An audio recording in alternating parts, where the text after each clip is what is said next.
good morning, everybody. Love me some radial engines in the morning. And man, does that B-25 look amazing.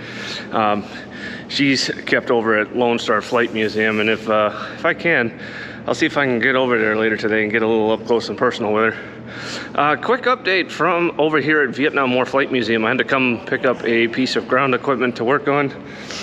Figured I'd give you guys a quick little update. MiG-21 back there, still down for maintenance. 15 flyable and spin around. A4 is undergoing her annual inspection, if I'm not mistaken. So she's just down for maintenance, but keeping her flight worthy. L39, I believe, is pretty close and darn near ready to go. And what I'm working on today is the start cart, the MA1A, which is very similar to a Dash 60, except it doesn't have a generator on it. So we got that right over here. This little guy. So this is, when we did the afterburner runs a few weeks ago, this is what we used to start the F4, only because our Dash 60 was over at, I believe, the Rose City Air Show with the A4 to support her. So we use this.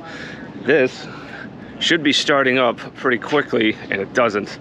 It's darn near 40% RPM before it takes off. It's supposed to trigger somewhere around 35. Hey, what's up? That was Ed with the National United States Armed Forces Museum, and is one of the pilots of these amazing CH-46 helicopters that they have out here on the ramp. They have quite a few of them that are flyable and pretty darn good looking. But yeah, like I said, I ran over here to grab this. I kind of had to wrangle it out because of where it was parked, but she's here. We're gonna go take her over to our hangar so I can service it. It's where I got the manual, and make some adjustments to the speed switch and see what I can do from there.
Legs off, power's off. And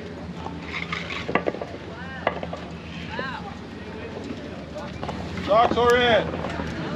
Beautiful.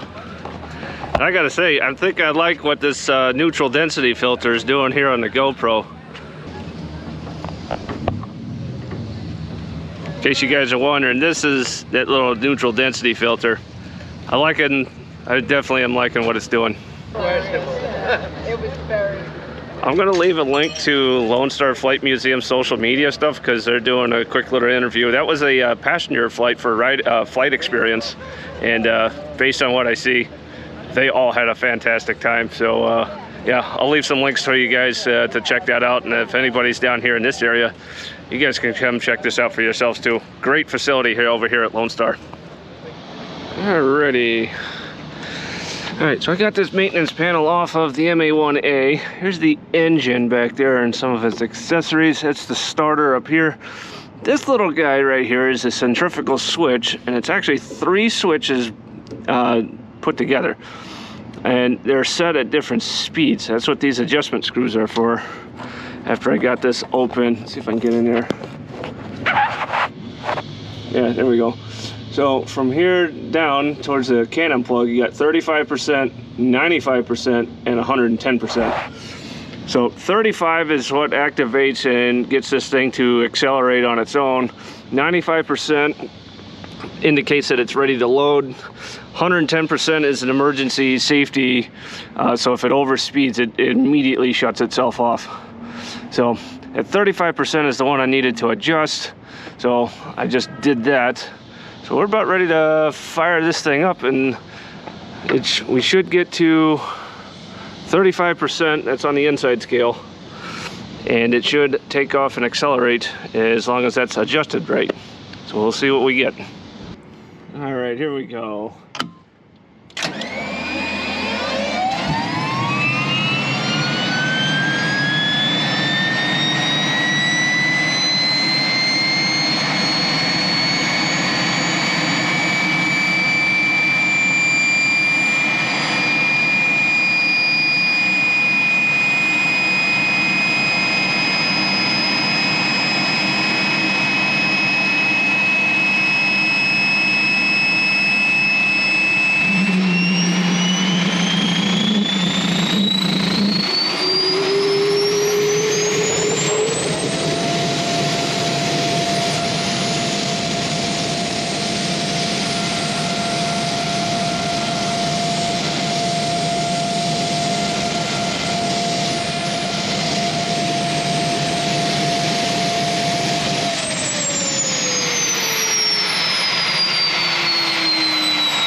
Oh man, I was really close on that one. So, just going to wind it back just a little bit.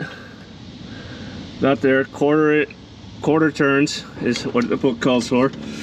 So, she lit off a little bit before 35%. So, we're gonna try it from here and see what we got.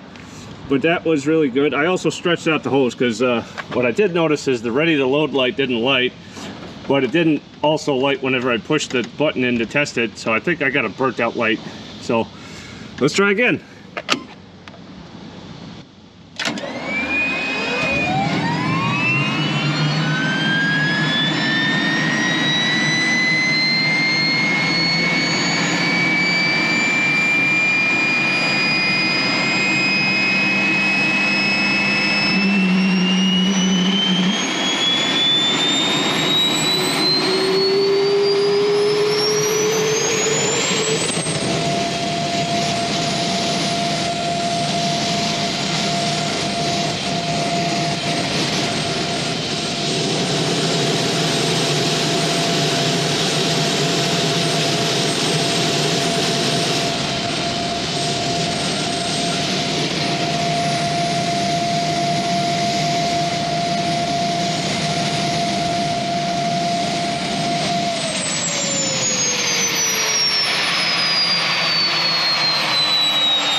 100% that time.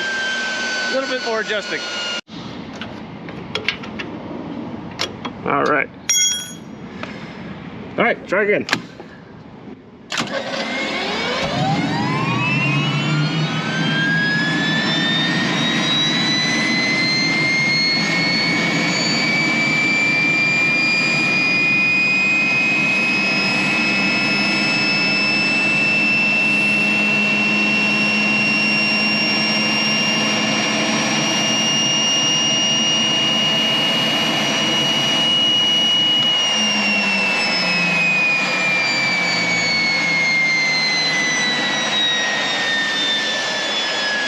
A little too much that time.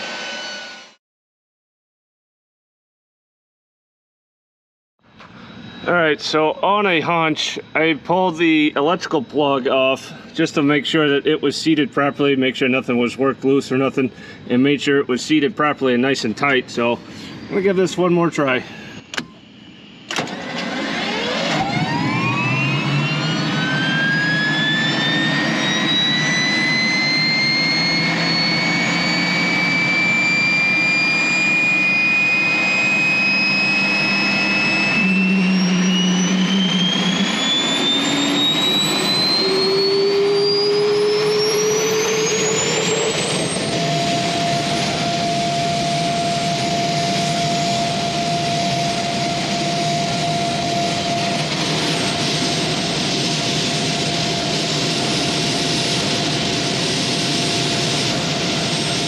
All right, now out of concern for the batteries, I'm gonna stop there and push it back into the hangar.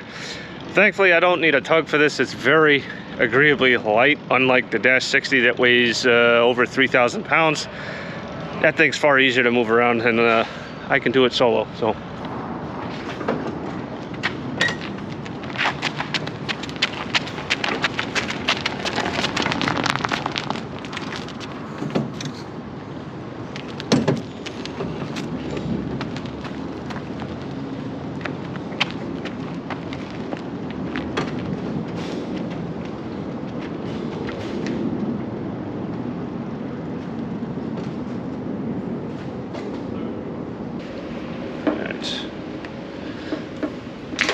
Do some power. Power there. Turn that off. Connect one. Connect you.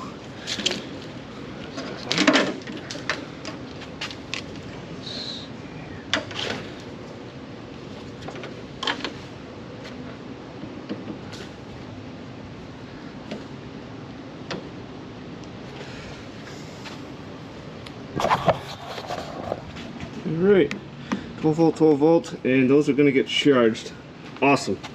Hey! Closing up the panel there? Yes, sir. Nice. We're don't have the radios replaced in here yet, but she's gonna go get some good pictures taken of her, so we're making her look pretty for that. Awesome. Yep, got a photo shoot coming up. Alright, well, I'm going to keep plugging away at that next week. So, we'll get her. She's getting close to being dialed in. Anytime you adjust one and get it in, you got to adjust the others. So, we'll get there. Anyway, thank y'all for watching. Hope you enjoyed it. And we'll see you in the next one.